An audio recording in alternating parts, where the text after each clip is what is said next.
Stanley Corey has been a guest on this show before, back in July of 2016. We talked about this issue, which is astounding to me. I mean, we just accept some things as that's just the way it is. But of the people, I don't know what the numbers are, millions. How many people are going to get married this year? 500? I don't know. But the fact is, half of those people will be involved in divorce. And whether it's 1 year, 2 years, 3 years, at some point, they're going to separate from each other.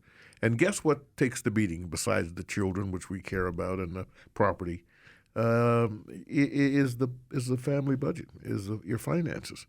Because now all of a sudden, you living together are going to start living individually. And chances are you don't even know what that is involved. But Stanley knows, and he's with me today in studio.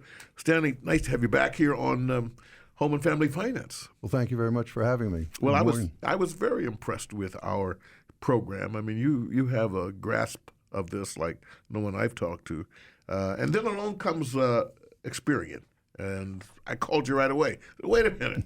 What about this, what they're saying? Now, I'm going to read these out, and then we'll go from there.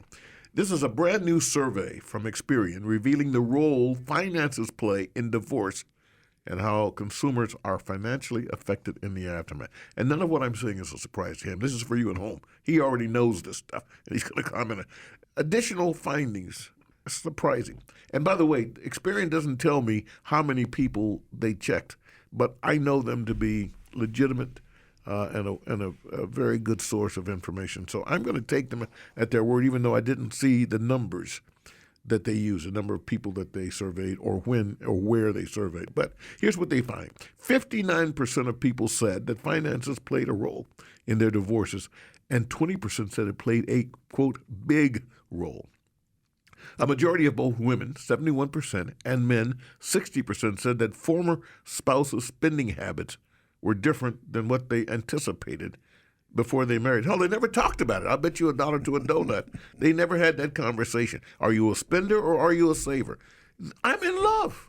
We're just in love, and love covers all. It does not cover everything, folks, and I can promise you that if you haven't had that conversation, it's going to come up, and it ain't going to be a loving conversation, believe me, for a lot of people. Average financial loss from divorce, according to the Experian study, reaches nearly $20,000 in cash and assets. That's average financial loss from divorce. That might or might not be right. I want to know what Stanley thinks about that. 44% said their former spouse ruined their credit. No kidding. Surprising. 40%, 44% said, wasn't for that son of a gun, I'd be okay. Don't you believe it? Believe that it was definitely had an impact. And 59% of respondents regret, and this is probably the most sensible thing, 60% almost, that they regret not being more financially independent in their marriage. So, what surprises you about any of this, Stanley? Anything? No, not at all. I think one of the keys many times is I get a chance to talk with clients' children. They're looking to get married.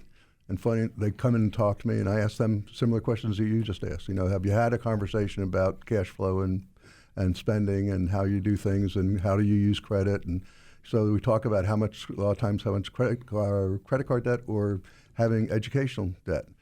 Because of going through school. A lot of the kids today come out, 90% of them have debt from their going to college.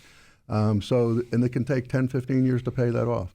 But they have to have that financial conversation if you step back from the emotional lust, love, syndrome, the cloud, the fog, the love cloud, or whatever.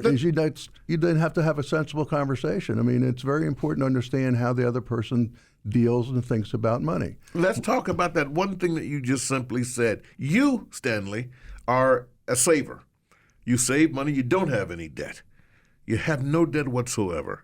On the other side of it, Paula is a spender, and I've got $60,000 in student debt alone. I'm not going to tell you that before we decide that we're going to become a couple. I think the reality is you have to have full disclosure prior to marriage. And so both people, when they sit down and bring their financial statements together, I suggest people share their credit scores. Go online, get a copy of your credit scores. That will tell you a lot about the other person's spending habits. Yeah, but why should credit you know cards. isn't that personal to me? Did it? Well, we're going to be married. I think we're going to get real personal here, Paula. Nothing more personal than that. When we come back, we'll talk more with Stanley about this study and also about his book and the information on what he knows. You listen to him, folks. It can make a big difference in your life. We'll be right back. Stay with us.